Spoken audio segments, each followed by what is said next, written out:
Hi everyone, this is EDIT 5100, Chapter 8, Providing Access to Computers and Mobile Devices Using What You Have. All right, universal design, we talked a little bit about that in the previous chapter. It's about flexibility in use, right? If you're designing something that is accessible to everyone, then you're universally designing something. It's just like a house, which is where the concept originally came from, where, if you had a house that didn't have steps, then a person with a wheelchair can then access it, but a person without a wheelchair, just a typical person without a disability, would also be able to do it. So it's universally designed that way, in that aspect anyways. So again, designing devices or environments that are usable by as many people as possible. And the image here we have is, when we watch movies about the future, a lot of things are called smart homes, right? Where you come in and it recognizes you, it turns on the light. You don't need to go find a light switch or anything like that. Or, let's say the fridge will let you know if food is getting bad and what you should eat, all that stuff. And then maybe the shelves will go down if you're sitting in a wheelchair so that you can reach everything without having to get out of your wheelchair or ask someone to help you. That is something that's really universally designed or truly universally designed. So for this example in this image right here, it says, Denise, open a new document, which is a computer. Her name is Denise. And then Denise goes, okay, opening a new document. That way you don't have to go and use a mouse and say, click on file, click on new, click on open or whatever, because it's all done verbally for people who don't need to, let's say, use a mouse or have to use a mouse if they have a physical disability that prevents them. An interesting thing is you'll notice that a lot of devices have a female voice. Alexa, and Siri and stuff like that are all with female voices. And there was a study that said basically, and this is kind of sad, is that we're so used as a society to tell women what to do that women tend to be the ones that are the voices. And it's so sad. You don't tell men to do things the same way that you tell women to do things. And so that's something that I just want to put in the back of your head to think about when it comes to design and stuff like that. Although obviously you can change your voice of the person, but generally everything is usually a female if you think about it, and a very shapely female, like one that is very designed to look very, very supermodel-esque, and that's not necessarily a good thing either, right? I'll give you an example is that movie with Ryan Gosling, Blade Runner 2079, 2019, 2043. I can't remember what the movie was called. But in that one, Ryan Gosling plays the main character, and his girlfriend's basically his robot assistant is his girlfriend. So that's something that's very interesting, and I want you guys to pay attention to gender and stuff when it comes to also assistive technology devices as well, because it is coming from, let's say, what is also known as the male gaze, which is what men want is what they'll design for other people. They don't necessarily consider what a woman wants or anything like that. All right, inputs. Okay, input methods are touchscreen, such as your tablet, using a mouse, keyboard to control the computer, such as grasping issues with the mouse can be difficult for some people. But then you can also use window keyboard shortcuts, such as to delete a file, you just press Shift in the delete button, and you don't have to then use a mouse. Okay, same thing with save as Control, I think S to copy is Control C, to paste is Control V, and stuff like that. However, that also can be a huge cognitive load on the user. That means that person has to remember all these things, right? And remembering shortcuts can also be very challenging for some people if they have memory difficulties. So they also need to be able to then read directions as well. And that's not necessarily something that can happen for everyone.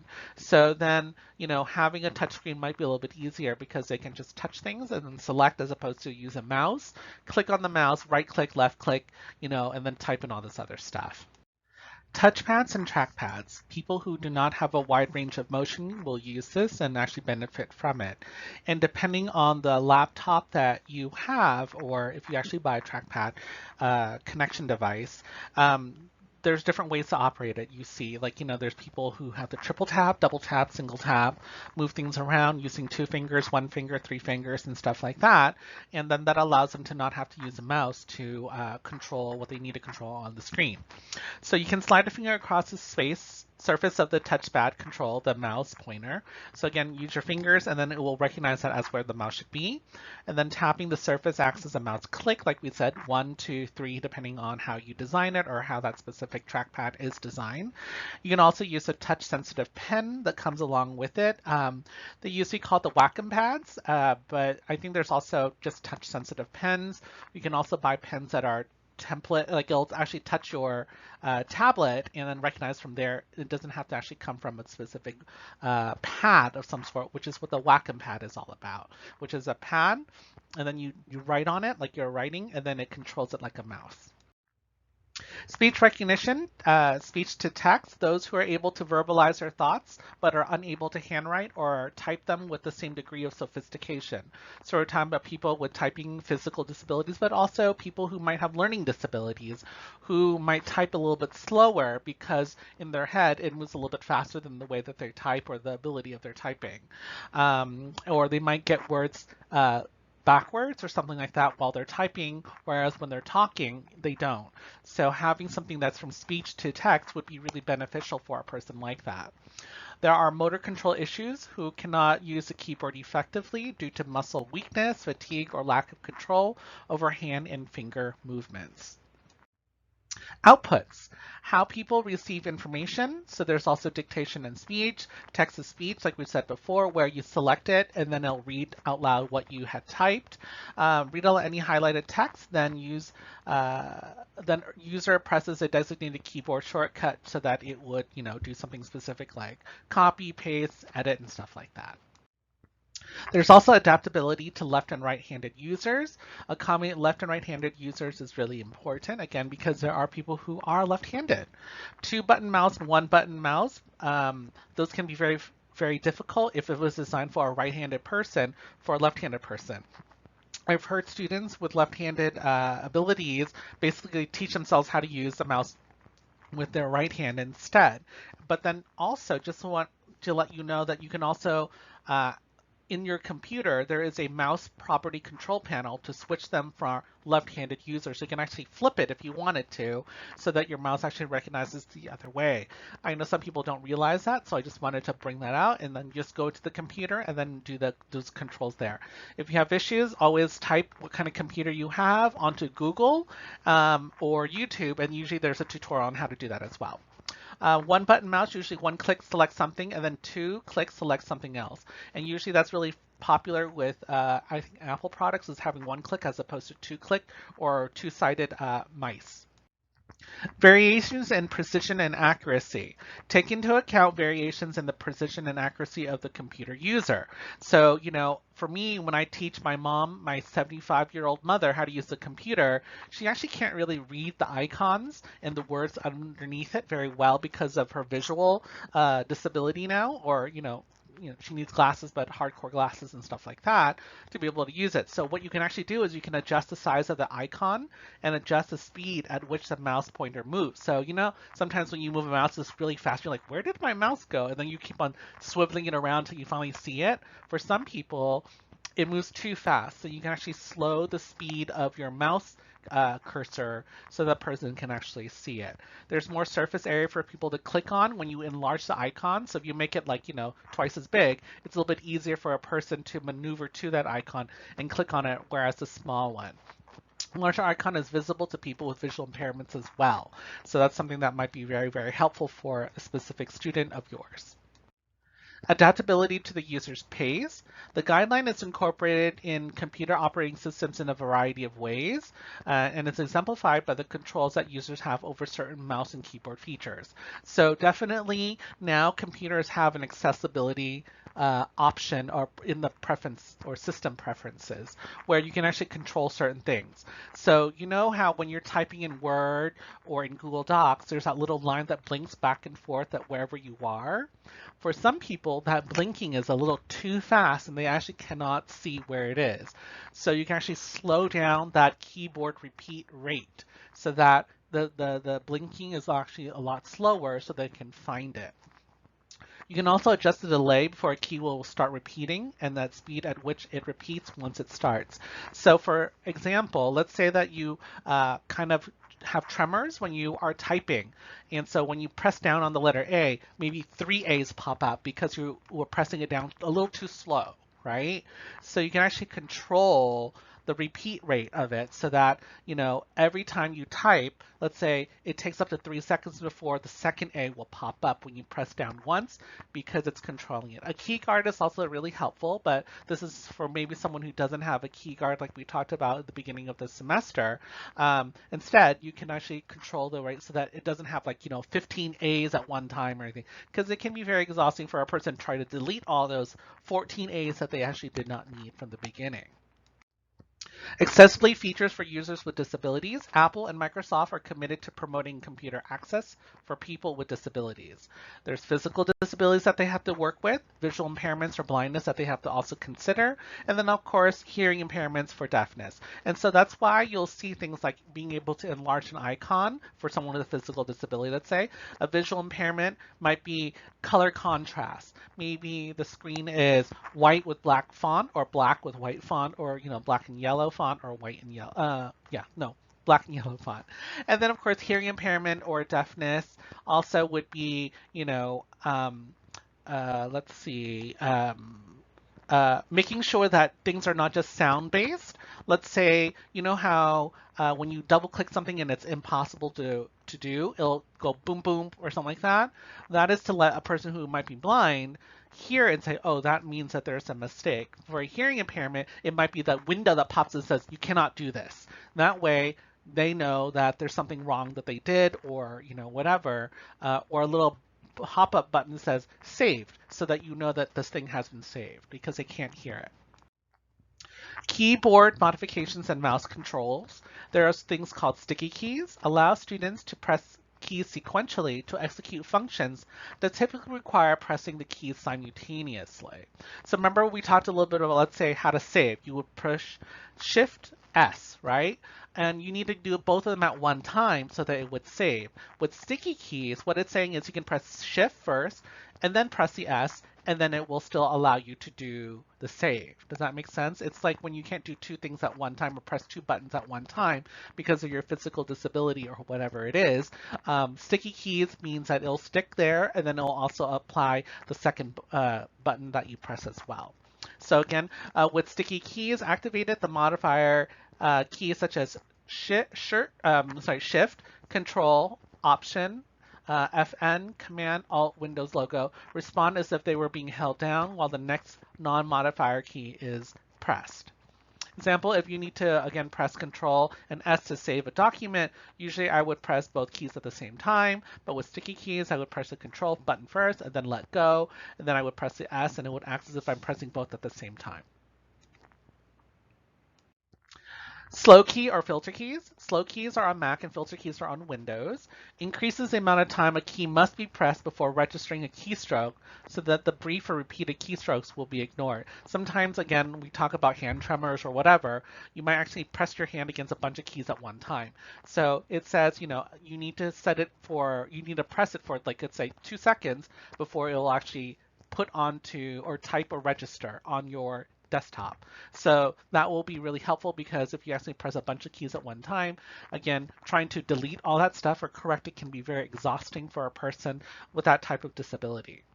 There's also mouse keys, allows user to direct the mouse pointer and execute all the mouse functions using the keyboard's numeric keypad. The keypad directs the mouse pointer, click, double click, and drag directly from the keyboard. So what that is saying is, you know how usually on a keyboard there's an up, down, left, right keys, right? Instead of having a mouse where you do that, you can actually press the up button and then the mouse will go up on the screen for you, and then left, or if you press the combination, it might go diagonally, and then from there you can press enter, and then that would recognize as a click or whatever, and then it will select it that way instead for those who don't want to use a keyboard or a mouse at all. On-screen keyboards. Interactive image of the keyboard on the monitor allows students to select a key by moving the mouse to the desired key and then clicking on it. In Windows, users can select a key by hovering over it. There's no clicking necessary. So you know how when you have an iPad or on your phone, using your smartphone and your iPad, there's that virtual or digital keypad. That's what this is what they're saying. Back in the olden days before, iPhones and tablets, I always call them templates. Tablets were there. You didn't have a lot of virtual keyboards, which are basically on the screen. So this way a person can, instead of pressing with their physical hands, they'll move their mouse to the letter and then click on it or hover above it for a specific amount of time, and then that will select it. So that way the entire keyboard is also on the screen for them. Scanning the keyboard is also a way to do it, but it's a very slow input method.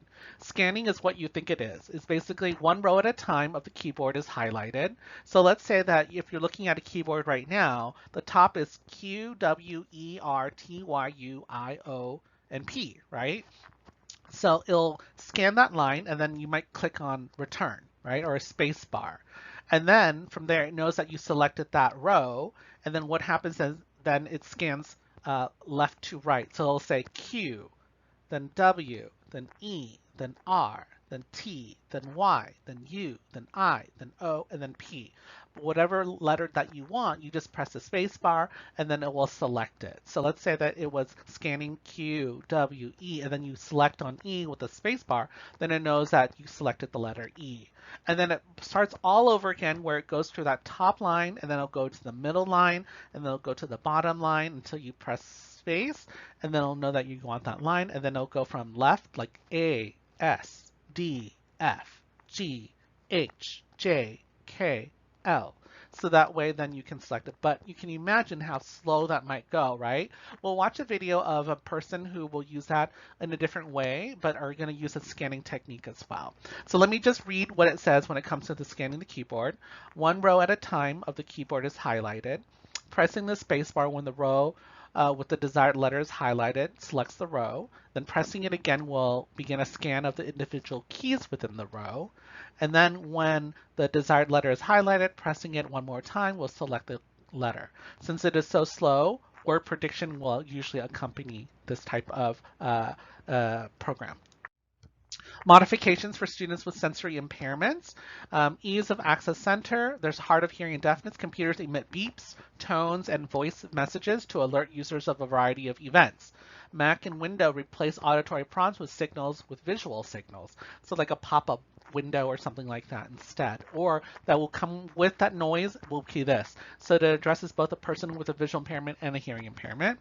And then dialog box that will require a user's attention is displayed. So then you need to click on the X or the OK or the yes or the no for it to move forward, because it wants to let you know that you need to select this before you can go to the next thing.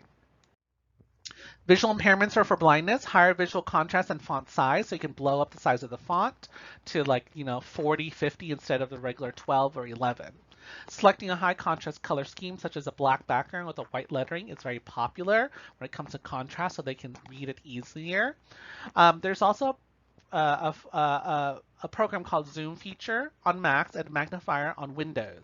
And what that does is it's kind of like having a virtual magnifying glass. You can hover this little box over whatever and it will blow up those things that are hovering over it, like a magnifying glass. You can also magnify the entire screen, and then you just have to scroll back and forth to be able to read the whole document. Magnify just a portion of the screen where the mouse is located, or graphic images may be hard to understand since it might only show portions of the image and not the entire image. So imagine if you're looking at pictures though, a magnifying glass will only blow up a certain section of it, right? So it's unfortunately, there's no way unless we blow up the picture really, really big and print it out, not a person will be able to see a big picture or a picture fully in completion if they have a visual impairment, unfortunately.